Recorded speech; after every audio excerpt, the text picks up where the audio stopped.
Alors, c'est parti. Bonsoir, bienvenue dans ce quatrième live, quatrième jour du défi Renaissance, avec une thématique qui envoie comment j'ose prendre ma place et m'affirmer sans peur. Donc, on va essayer déjà de comprendre pourquoi on n'ose pas, et puis voilà, on va faire un exercice pour oser. Alors, dites-moi en commentaire si vous avez identifié une vérité qui vous retient. C'était l'exercice ce matin dans le mail. Et comment est-ce que tu as décidé de faire un premier pas? Alors, avant de vous lire, eh bien, aujourd'hui, 20 mars, c'est le printemps. Et donc, qui dit printemps dit équinoxe. Donc équinoxe, hein, ça veut dire autant de jours que de nuits. Et donc on va dire que c'est le jour parfait de l'équilibre. Et donc j'avais envie de vous poser cette question à vous toutes. Quand vous regardez votre vie, à quel endroit vous trouvez qu'il n'y a pas d'équilibre dans un ou plusieurs aspects de votre vie?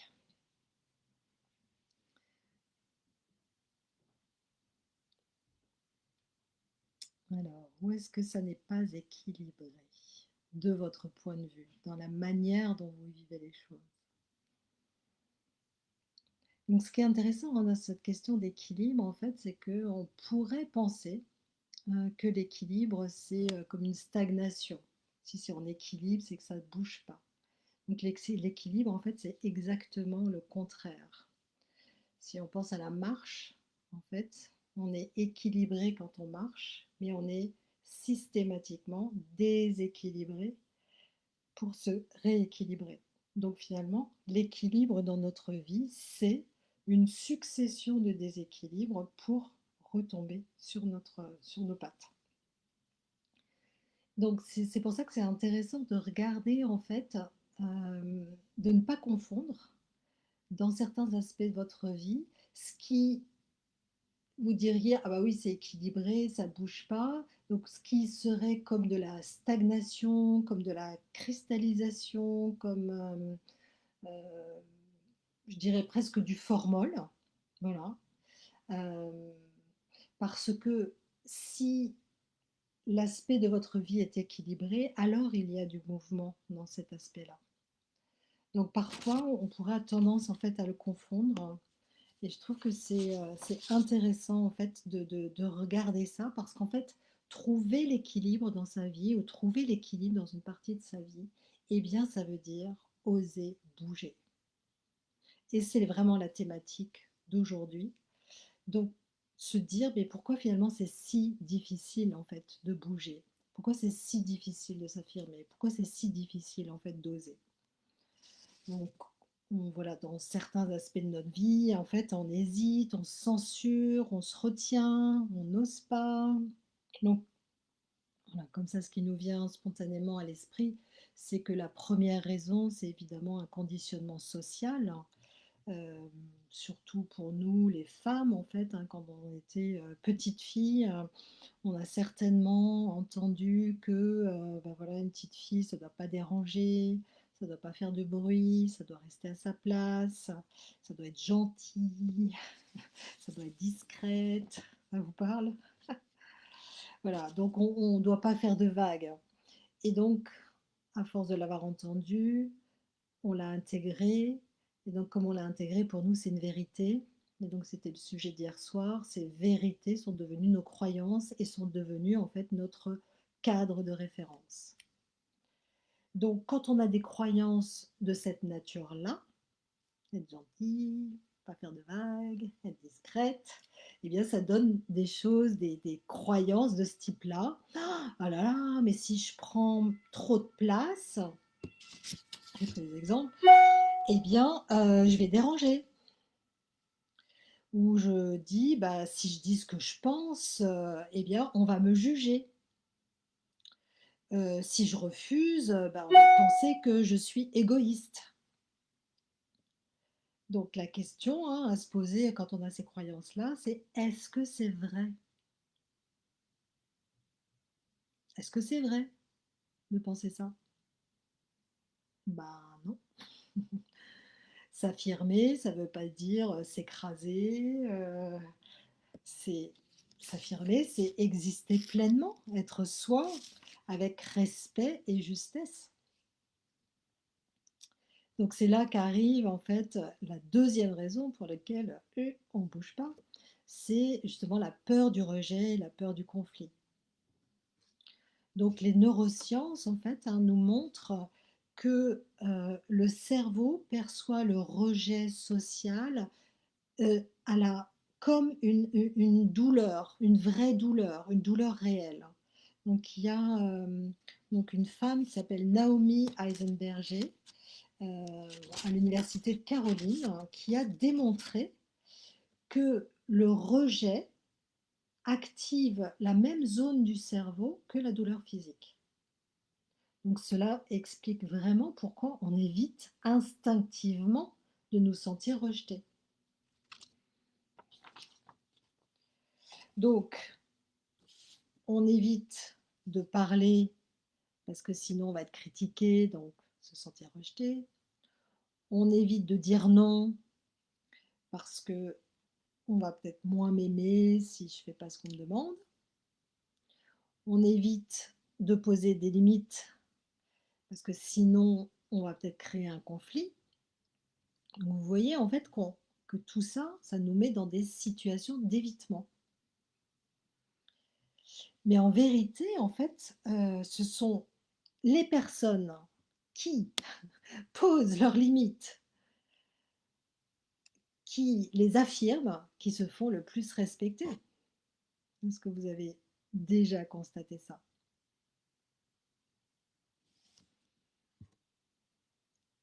Alors une troisième raison, donc tout ça, hein, c'est vraiment pour que vous arrêtiez de vous flageller, de dire ah mais je devrais bouger, je devrais changer, mais j'y arrive pas et tout ça. Donc on n'y arrive pas parce qu'on ne veut pas ressentir toutes ces douleurs-là, hein. La troisième raison, il y en a certainement d'autres. En tous les cas, c'est celle que moi, j'ai pu récapituler, hein, mais c'est ce qu'on appelle les drivers, hein. Peut-être que ça vous parle, en fait, hein. C'est un homme qui s'appelle Taibi Kahler qui a théorisé sur ces drivers. Puis ça a été repris aussi par l'analyse transactionnelle. Donc lui, il en a identifié cinq. Cinq raisons, en fait, cinq conditionnements qui fait que bah, peut-être que on va pas trop oser se comporter autrement, hein, dans ses croyances, dans notre cadre de référence. Donc ce sont on va dire, un ensemble de phrases, un ensemble d'éléments qu'on a entendus dans notre enfance, en fait, et que l'on a totalement intégrés. Donc, par exemple, on peut avoir intégré que ce qui était vraiment important, qui avait de la valeur, c'est de faire plaisir. Et quand on a ce driver de fait plaisir, eh bien, qu'est-ce qu'on fait? Ben, on considère que les autres ont plus de valeur que nous. C'est les autres qui sont importants. C'est les autres qu'il faut absolument considérer. Donc, les besoins des autres passent avant les miens. Le deuxième driver, c'est sois parfaite. Donc là, on a dans ces enfin voilà, on a certainement quand on était enfant, on nous a certainement fait remarquer que quand on coloriait, si on dépassait, bah, qu'on avait dépassé. Peut-être que si on apprenait à jouer de la flûte, si on faisait une mauvaise note et «Ah, tu fait une mauvaise note!» Ou si on n'avait pas, 20 sur 20 et ben, on nous faisait remarquer qu'il manquait encore, des points avant d'arriver à 20 sur 20. Donc voilà, donc tout ça nous a complètement conditionnés à se dire: «Bah, il faut toujours que je sois au top». Donc ça, effectivement, ça induit en fait dans la vie de tous les jours un perfectionnisme, une exigence très forte en fait sur la qualité de ce que l'on va faire. Le troisième driver, c'est sois forte. Donc là, c'est quand on a entendu dans son enfance que tout ce qui était les pleurs, les émotions, la tristesse, tout ça truc-là, là, on n'en voulait pas, fallait surtout pas le montrer, surtout pas le manifester. Il fallait tout garder pour soi, parce que le plus important, hein, c'était de ne rien montrer. Sois forte, d'être fort. Donc, quels que soient les événements, quel que soit ce qui se passe et tout, on ne montre rien. Tout va bien. Au travail, tout va bien. À la maison, tout va bien. Donc ça peut être l'agitation la plus forte à l'intérieur, mais à force de l'avoir intégré, en fait, ça, eh bien, en fait, on ne ressent même plus rien, hein. Donc effectivement, on est dans une espèce d'encéphalogramme plat.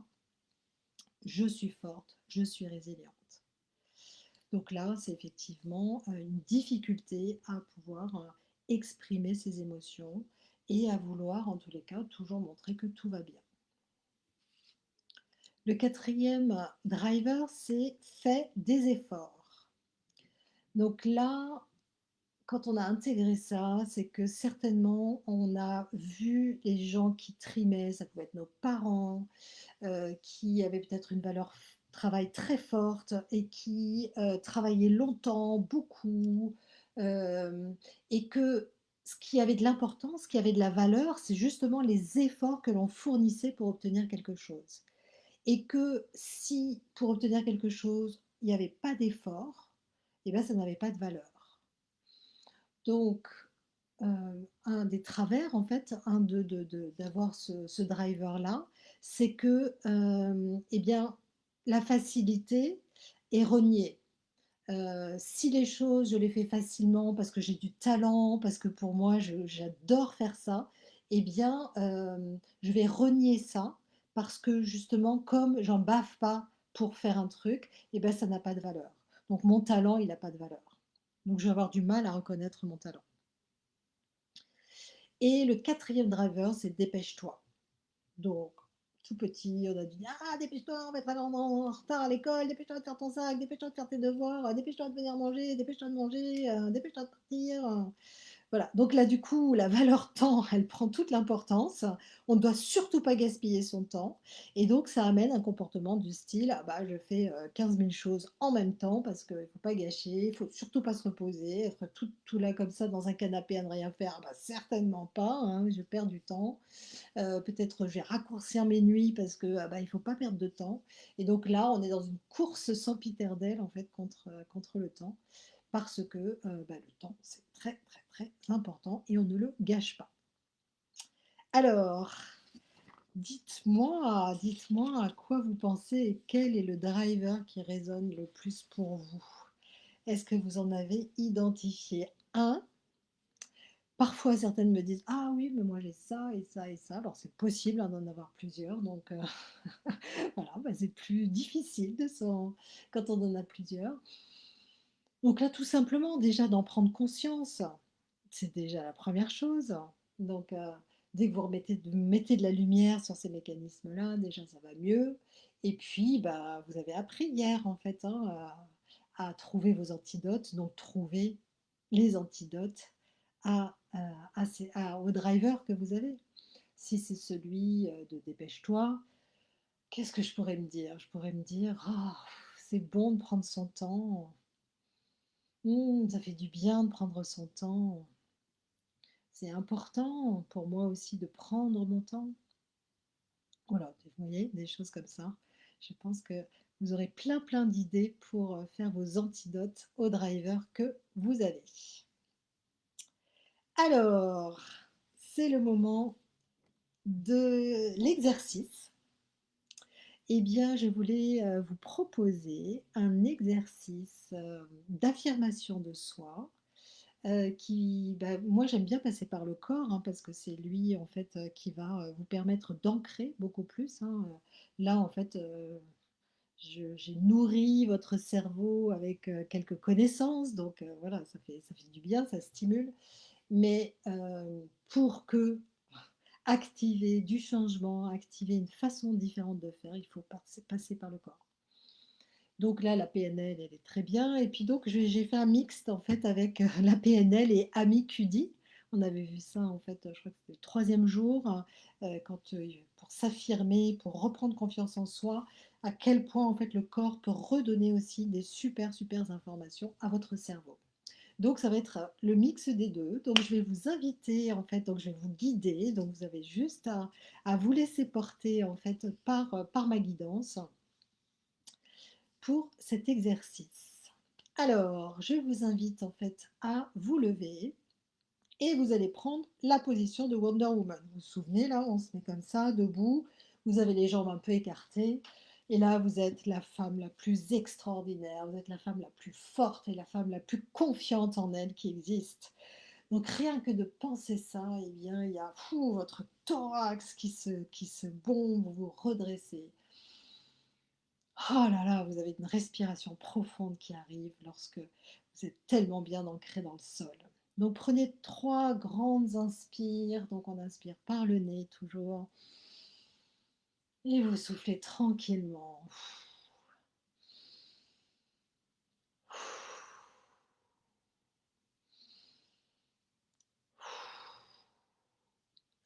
Et maintenant, je vais vous inviter à fermer les yeux. Vous gardez cette posture de confiance en vous. Fermez tranquillement les yeux. Et je vais vous inviter à répéter intérieurement, donc vous le dites pour vous-même, les phrases suivantes. J'ai le droit d'être ici. J'ai le droit d'exister pleinement. Ma voix compte. Répétez-vous ces phrases et ressentez l'effet que ça fait dans votre corps. J'ai le droit d'être ici. J'ai le droit d'exister pleinement. Ma voix compte. J'ai le droit d'être ici. J'ai le droit d'exister pleinement. Ma voix compte. Et avec ce ressenti, donc soyez bien en lien avec ce ressenti, on va amplifier encore ce ressenti et vous allez imaginer en fait qu'il y a une lumière dorée qui part de votre poitrine et qui s'étend tout autour de vous. Et cette lumière, elle est puissante, elle est dorée, elle vient faire un immense cercle en fait, oui, comme un grand cercle. Vous êtes dans ce grand cercle doré, elle est tout autour de vous. Et vous allez visualiser, pour ceux qui visualisent, ou bien vous allez ressentir en fait comme si vous alliez parler avec assurance. Vous avez cette confiance et vous allez poser avec clarté des limites. Vous allez vous mettre dans une situation où vous avez juste à poser ces limites et vous êtes hyper clair. Vous exprimez vos besoins avec facilité. Vous vous voyez, vous vous ressentez faire cela d'une manière très fluide, d'une manière très sûre de vous. Il n'y a aucune tension à l'intérieur de votre corps et c'est tellement facile de pouvoir exprimer cette limite ou d'exprimer ce besoin. Donc ressentez tout le bien-être, ressentez toute la fluidité, ressentez la facilité avec laquelle vous êtes pleinement vous-même et avec laquelle vous allez vous exprimer facilement ce besoin et cette assurance. Et donc toujours dans ce ressenti, vous vous voyez, vous ressentez cette facilité, cette fluidité. Et vous allez prendre un engagement avec vous-même. Vous allez poser une action d'affirmation et vous allez vous dire que demain, vous allez faire un geste dans ce sens-là. Peut-être que c'est dire non à quelqu'un. Peut-être que c'est prendre la parole. Peut-être que c'est exprimer un besoin très simplement à quelqu'un. Donc imaginez l'action que vous aimeriez poser, que vous allez poser d'une manière très simple, très franche, très affirmée demain.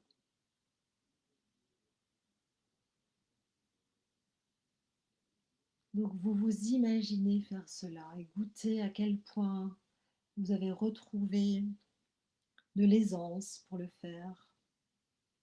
Il n'y a pas de tension dans votre corps. Tout est simple.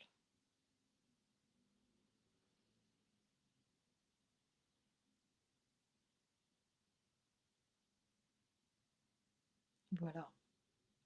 Je vous invite à rouvrir les yeux, à revenir ici et maintenant avec la clarté de ce que vous allez faire demain, clarté de l'action que vous allez poser. Engagez-vous vis-à-vis de vous-même à le faire. Parce que s'engager vis-à-vis de soi-même, c'est se respecter. Et vous ne pourrez pas demander aux autres de vous respecter si vous-même vous ne vous respectez pas. Ça marche dans ce sens-là. Donc si ça reste encore difficile pour vous aujourd'hui, prenez conscience en tous les cas que vous devez d'abord vous respecter vous-même, de respecter vos besoins, de respecter vos envies, de respecter qui vous êtes, de respecter votre cadre, de vous-même le respecter. Et alors, vous pourrez constater à quel point les autres vont respecter ce que vous avez posé. Bien, je vous invite vraiment à faire cette expérience. Je vous invite vraiment à sortir du mental, du changement, mais à réaliser ce changement. Normalement, cette visualisation, ce ressenti, en fait, devrait vraiment grandement vous aider demain à passer à l'action. Donc, vous me raconterez dans le groupe, ou vous me raconterez en fait comment c'était pour vous de vous affirmer. Et on se retrouve demain, toujours à la même heure, à 19h, pour le 5e et dernier jour du défi Renaissance, pour une thématique fabuleuse, puisque du coup, c'est ce dont je vous parlais, et donc c'est la manifestation dans votre vie. Une fois que voilà, tout ça est ressenti, tout ça est vibré, que vous vous respectez, à partir de là, vous pouvez vraiment manifester en fait ce que vous voulez vraiment et poser les actions qui sont alignées avec vous-même.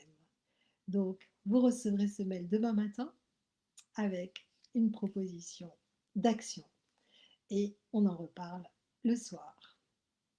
Je vous remercie vraiment de votre attention. J'étais vraiment heureuse de communiquer avec vous, de transmettre en fait euh, ces informations qui, de mon point de vue, sont importantes pour oser le changement que vous voulez dans votre vie.